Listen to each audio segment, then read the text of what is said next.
நண்டு சீசன் இருக்கும்போதே இது போல் ஒரு மசாலா ட்ரை பண்ணி பாருங்கள், அட்டகாசமாக இருக்கும். நான் இன்றைக்கி 1 கிலோ அளவுக்கு நண்டுக்கு தேவையான மசாலா சேர்த்துக்கிறேன்.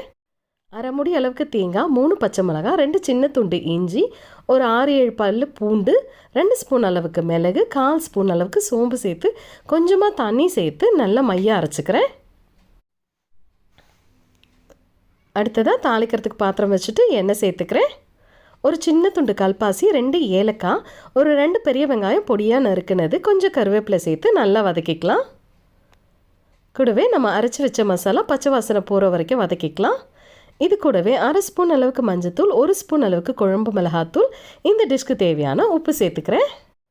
இது வதங்குற நேரத்துலேயே 3 தக்காளி பழம் பொடியாக நறுக்குனதை சேர்த்து நல்லா வதக்கிக்கிறேன். தக்காளி நல்லா குழஞ்ச அளவுக்கு வதங்கணும். அடுத்ததாக வாஷ் பண்ணி வச்சுருக்க நண்டு சேர்த்து ஒரு 5 நிமிஷத்துக்கு நல்லா கிளறி விட்டுக்கலாம். நண்டு ரொம்ப நேரம் வேகணும்னு அவசியம் கிடையாது. ஆல்ரெடி நம்ம சேர்த்த மசாலா நல்லா பச்சை வாசனைலாம் போயிடுச்சு.